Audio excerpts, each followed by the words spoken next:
I am Sharon Holmes. Welcome to the She Shines podcast, where we are empowering you to embrace every facet of who you are, helping you to develop a beautiful balance in life, and encouraging women everywhere to shine. You can follow the She Shines podcast on iTunes, Google Play Music, YouTube, Spotify, or wherever you tune in to your favorite podcasts. Get in on the conversation. Join the sisterhood at facebook.com/groups/She Shines podcast. So get ready. The She Shines podcast starts right now. Hey y'all. Today I'm just going to cut right to the chase. I've got to talk about something today that I hear all the time, especially from my girlfriends. On Facebook, and even when we're talking in person, I hear people over and over again make comments about cutting people off and shrinking their circle of friends. Most of the time, they say it's because they feel like they're always supporting other people who never take the time to return that support. Have you ever felt like that? Have you ever felt like you're a better friend to others than they are to you? No judgment, just real talk here today. If you ever felt like that, post an emoji right now or simply type me in the comments. You know what? I need to know who I'm talking to today. As a matter of fact, I'm going to just go ahead and raise my own hand right now because we've all felt like that at some point, right? But what do you do when it seems to happen all the time? Like when your friend asks you to help with a project and somehow you ended up working harder on her project than she did. Like what in the Harry Houdini just happened in here? I've been hoodwinked, bamboozled, led astray, run amok. What happened that I ended up working harder on her project than she did when I was only supposed to be helping? And then we've all got that one friend, right? You know the one. You're always there for her, which is a lot. You can get a call from her anytime, night or day. Not that that's a problem because you're probably a pretty good girlfriend, and so you don't mind that people call you when they need you. Whenever they need a ride, they're on your phone. Having relationship issues, they'll give you a call. If they need to borrow some money, they'll text you, call you, send out subliminal cash app messages and stuff like that. But then when the shoe is on the other foot and you need them, it seems like all you hear is crickets. They are nowhere to be found. They're all on IG and Facebook commenting on posts and whatnot, but you can't even get a text back. Like, what is that about? And you're like, okay, that's it. I'm getting ready to start cutting people off. Like, I need to shrink my circle of friends because this is not working. I can't keep doing this and end up feeling drained while other people are getting all the benefits. In other words, you find yourself constantly giving and giving while other people are taking and taking. Go ahead, girl. Say amen. It's okay. Just say amen. And sometimes when this happens, it seems like your feelings don't even matter. No one ever stops and bothers to ask if you're too tired or if there's too much on your plate for you to help. And if you're not careful, it will leave you with a bitter taste in your mouth, feeling used, feeling abused, even feeling betrayed. And sometimes being really, really upset and angry because it seems like you're the one who's helped everybody else. And then when it's time for them to turn around and help you, you can't find them. And so we handle it like we did when we were little girls. Sometimes we end up throwing a temper tantrum. And that's when our petty game gets real strong. That's when those FB posts start popping up like, my friends list is about to get real tight. I know you've seen them. Hopefully you haven't posted them, but I know you've seen them. So how does this happen? Like, how does it happen that you can support other people, but then when it's time for them to support you, there's nobody around? So here's my synopsis. They're jerks, plain and simple. People are just absolutely horrible, right? No, actually, for real. If you ask me, I think that most people are really great people. I think that sometimes they simply don't know how you feel. They don't know what you need or how to be there for you. I know. I already know. You ready to go in on me? They should know. We've been friends for like 10 years, and maybe they should, but just hear me out for just 1 or 2 seconds. They are not all jerks. Okay, there are a few jerks, but not everybody is a jerk. People are just people. They act the way they've been taught to act. They give love the way that they feel love. And in some cases, they don't know how to give love at all. They don't know how to give support. Maybe they haven't really been given love and given support so that they would know how to recognize what you're doing for them is actually loving and supporting them. So before you edit your friends list, let me talk to you, girl. There's a real simple solution to this issue. You do not have to just throw the whole friendship away. We simply need to learn how to ask for what we need. It's that simple. Okay, maybe it's not that simple, especially if you're the strong one in your friendships. The strong one is the one that everyone comes to feel better. And that's a great thing. They come to you for advice and, you feel a little good about yourself because you've been able to help someone. That's great. But it also creates a problem. The problem is, who do the strong ones confide in when they feel weak? Or if everybody sees you as self-sufficient with all the answers, or at least that's probably how you think they see you, keeping up that facade can really wear you out. So we've got to learn to get this little simple piece right, this asking piece, because so many families have been torn apart. I have seen marriages crumble. I have seen friendships wither away, all because we have not learned how to make requests of one another. Well, if it's so simple, why is it so hard? Now, it would be great if family and friends were like Chick-fil-A employees. Have you ever been to Chick-fil-A? If you have not, I highly recommend it. I am not trying to turn anyone from the vegan lifestyle, but if you like a good chicken sandwich, you might want to try Chick-fil-A. But here's what I really love about Chick-fil-A. I love the way the employees respond to people. They are always so bright and cheery. And they're like, may I take your order? It's been my pleasure to serve you. They get everything right. They make sure your order is correct. I mean, they get everything just the way you want it. Think about it. It's really easy to talk to a stranger and request what you want. We have no problem. We ask for our burger with no onions, extra pickles, 2 slices of cheese, and we'll send it back if it's not right. I pull up to Chick-fil-A and I order my sandwich with American cheese, no pickles. And I don't worry about them looking at me weird because I don't like lettuce and tomato and stuff. Well, anyway, we do that and we ask for exactly what we want when it comes to something like that. But then when it comes to the important things, like asking our spouse for more attention, or asking our siblings for more help when we're all trying to take care of our parents, or even asking our closest friends to just be there for us, it is super hard to do. And I'm sitting here trying to figure out, why? Why is it so hard to do that? And in talking to people, I have heard so many reasons. Reasons like they already know what I need. They just don't want to do it. They don't want to give me what I need. They want to take from me, but they never want to return. They know what I need. They're not stupid. Or I hear things like, I know them that well.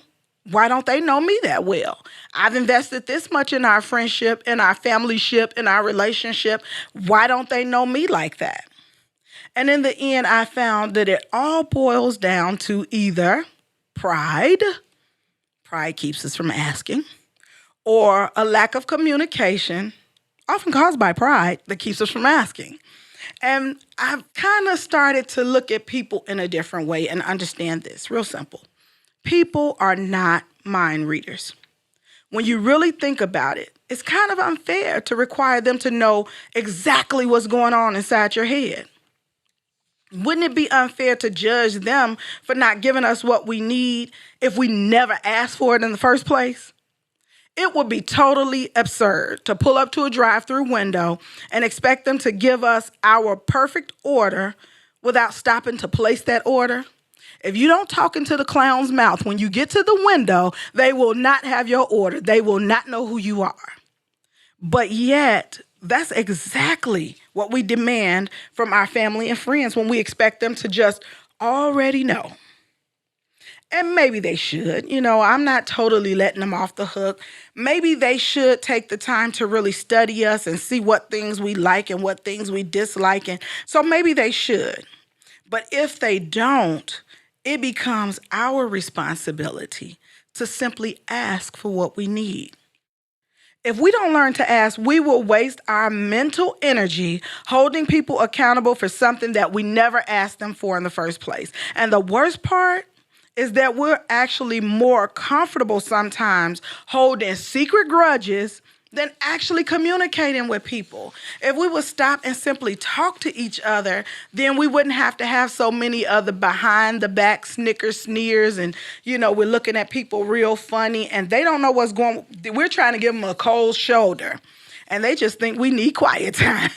They have no idea what's going on, and that is why the old saying is absolutely true. Communication is key. Here's the whole truth. Most people do not communicate their needs because it makes them feel vulnerable. Getting back to that pride. Anger is a real easy emotion for us to deal with. And so a lot of times we become angry when people don't meet our needs because we feel too vulnerable to let them know what we really do need. And so we end up getting angry rather than deal with that vulnerability. What if I ask and they disappoint me? That's a real vulnerable place. What if I ask and the other person just tells me, plain and simple, I'm not gonna do that for you? That puts us in a vulnerable place. And so rather than that really scary, vulnerable place, we'll end up taking that out in anger. But let me ask you this. What if you asked and actually got what you needed? Wouldn't it be worth the few moments of discomfort of being vulnerable for a minute or two to ask for what you really needed from somebody that you really valued and have them give that to you so then your friendship can move on along and move forward? Think about this. Your family and your friends are in relationship with you because they care about you. If you're willing to meet their needs, why not have a little faith in them that they'll actually want to meet your needs? Because here's what I found out. There are very few things in life that communication won't improve. I know husbands would disagree with me, but that's why they're not on here today. Only wives, only women. Women are communicators. And so very few things I found will not improve with proper communication. So how do we do it? Well, first of all, if you need to let people know what you need, we kind of have to be a little careful as women, because if we're not, we can kind of come off like a witch. We really don't want to do that, right? We want to ask people for what we need in a way that they will want to give it to us. So how do I do it? How do I let people know what I need without coming off like a witch? This is real important because, sometimes as women, when our needs are not being met, that mean girl kind of comes up a little bit, and we need to learn how to express what we really need without coming off angry, upset, or even worse, right? So the first thing that I want to challenge us to do is just take a moment and become clear about what we actually need. If you need advice, ask for it. Plain and simple. Now, you might want to give a disclaimer to your friends that when you ask for their advice, you may not do everything that they say do in the order that they say do it, but you just need a fresh perspective on what's going on. Or if you need somebody to just listen, be straight up with them. Hey, I just need to vent right now. I don't want advice. I don't want you to fix it. I don't need you to do anything except listen. I just need to get what's in my head and in my heart out into the open. Ask for it. I found that many times people will sit there and hold your hand and allow you to cry, allow you to vent, allow you to get it all out without doing anything else in return. They just need to know what you need them to do. Because a lot of times, and this is what screws us up, when we're trying to vent and all we want to do is be heard, we don't feel we're being heard because the other person is offering us other perspectives and they're throwing in why we shouldn't feel so bad. And they're probably giving us scriptures about how to have faith and things turning around. It's simply because they don't know you really just want to be heard. Once they know that, then they're able to taper their response to what your need is. So if you just need to vent, you know what, try it and then jump back on Facebook and let me know if it worked for you. Just ask them, say, look, I just need to vent. And go ahead and say what you need to say. If you need more attention from your spouse or your boyfriend, rather than screaming at them, you never spend time with me anymore, why don't you try saying something like, babe, I really miss you. I need to find some time for just you and me. Now, don't forget to drop that voice down to real, the real soft one that gets you the purse and the shoes and stuff. That's the voice you want to use right here. You don't want to use the loud, demanding, overbearing voice. You want to use the real soft, smooth voice that, the one that you kind of wink your eye when you're talking to. Yeah, that's the one you use. Very few men are going to be offended by a request like that because it shows them that you need them. Women want to be wanted. Men need to be needed. And so if you need to make a request, even for more attention, it doesn't mean that he doesn't love you because he's not spending every waking moment with you. It doesn't mean that he doesn't love you because he is not as attentive as you would have him to be. So I had to learn this firsthand. I have a husband who is a musician, a minister, and probably 3 or 4 other things. He works like 6 jobs, right? And I used to get really upset because I'm like, I need my time. Where's my time? And he's moving on, and it seemed like he was fine.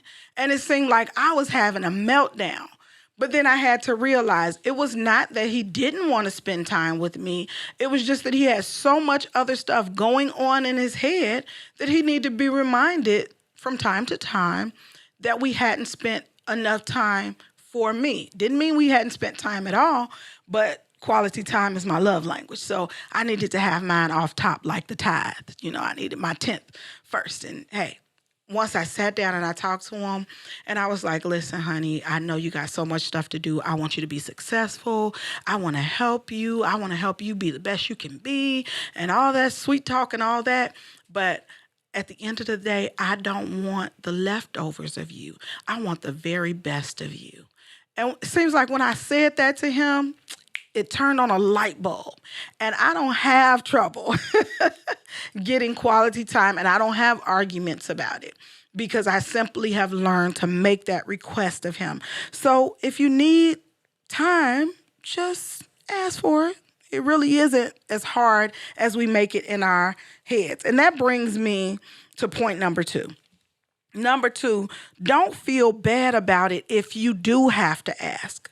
Sometimes we feel like if we have to ask for time, if we have to ask for attention, then it's not authentic or it's not spontaneous when it happens. If I have to ask my husband for a date night, then I feel like, oh, well, it's not spontaneous enough because he didn't just come in and I come in from a long day of work and he had a red dress laying on the bed and all of this stuff and he's ready to whisk me away downtown. And so if I have to ask for it, then it's not authentic. He didn't really want to do it. No, man, that's stuff that goes on in our heads. That is not what's happening. We feel like they're only doing it because we asked them and not because they really wanted to. But I found out they really do want to. Sometimes they just don't know what it is that we want. So don't feel bad if you have to ask for it. If you have to ask your friend for a particular thing, whether that is, listen, I just need you to go with me here, or I need you to listen to this, or I need to run this by you. They're not being an inauthentic friend because you had to ask them. They just simply need to know how to support you. And making that request then opens the door to something called accountability. That's a big one. So accountability, a lot of times we try to hold people accountable for things that we didn't ask them for. But when we are making a request, now not demanding, not scolding, but simply requesting, then it makes people aware of how we want to be treated. And once they're aware of how we want to be treated, then we can begin to hold them accountable for that. So not until then, not until we've made that request, because we've always got to give people the benefit of the doubt. We've got to give them space to just be human. And maybe they didn't know. But once we make that request, then we make them aware, and then we can ask them to be accountable for meeting our needs. Number 3, this is the hard one. And you know what? I think once I hit number 3, I think that's it. I think we're just going to leave it right there. Be prepared to accept the other person's response.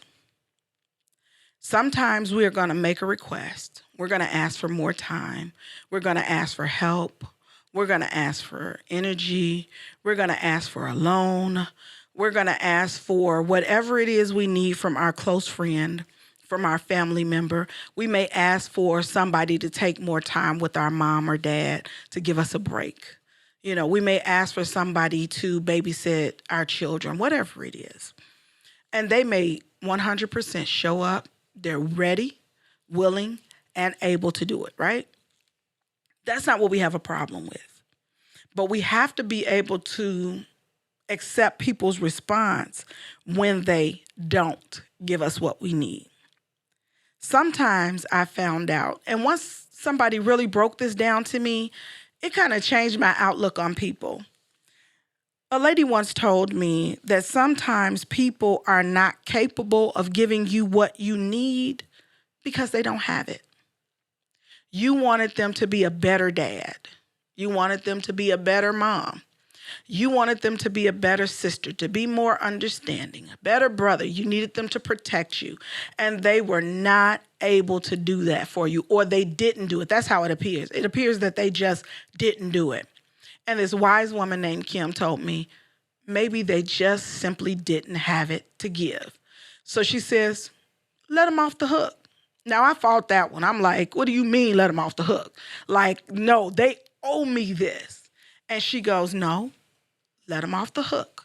Because when you let them off the hook, you're letting yourself off the hook. You no longer have to stay upset, angry. You no longer have to beat yourself up for still being kind to them when they haven't been as kind as you needed them to be to you. And so sometimes just realizing that people are not capable of giving us what they don't have will help us to be able to accept it when they can't give it. Or you have to be willing to sometimes reevaluate and see if this issue is really a deal breaker issue for you.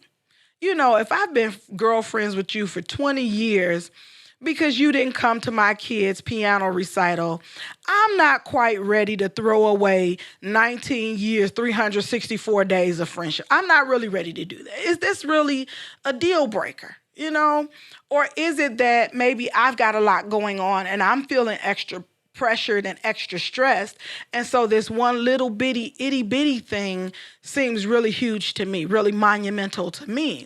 So evaluate. See if this is something you need to go through and clear your friends list. You don't know half those people anyway. Delete the ones you don't know. And your circle will already be tight. Stop cutting people off all the time. You know, in the very least,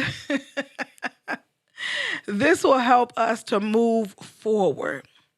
It helps you to know actually who you want to move forward with you. You know, you may not want to continue. Every friendship, every relationship does not go lifelong. And that's okay. Being able to take it for what it is, for the time it is. Make that request. And if they can't meet that need, then at least you can evaluate whether or not this person is supposed to move forward with you. If there's a repeated pattern that they're not coming through, if there's a repeated pattern that you've made requests and they simply don't care or don't respond, then it might be time to start to tighten up that circle of friends. But We don't need to just cut people off for every single thing. And a lot of times what I figured out is when we see this pattern recur and recur and recur, and it happens with everybody in every situation, it happens at work and it happens at church and it happens in our family, chances are the problem isn't always the other people, but it may be within us, that we have become so giving that we forget that we can also receive. There's no way around it. We've got to get more comfortable communicating. No man is an island. We all need somebody. That's what makes us form bonds and connections, because we realize that we do need somebody. I know we all want to be self-sufficient and all of that stuff, but at the end of the day, it is our relationships and our connections with others that makes our life rich. So it's time to start believing the best about one another. It's time to be confident in the fact that your family and your friends really do love you. Your friends and family really do value you. It's time to know that you deserve the same love and support that you give, even if you have to ask for it. What does the Bible say? Ask and ye shall receive. Okay, I'm done for today. I've got to get out of here, but let me leave you with this. If you ask me, you shouldn't be afraid to ask for what you want and need, especially if you know you're worth it. You have been listening to the She Shines podcast, where we are empowering you to embrace every facet of who you are, helping you to develop a beautiful balance in life, and encouraging women everywhere to shine. If you are a woman who shines and you want to see someone else shine too, join the sisterhood at facebook.com/groups/She Shines podcast, and you can share the shine. To get instant updates on our podcast, subscribe on iTunes, Google Play Music, YouTube, or Spotify. I'm your host, Sharon Holmes. Until next time, shine on.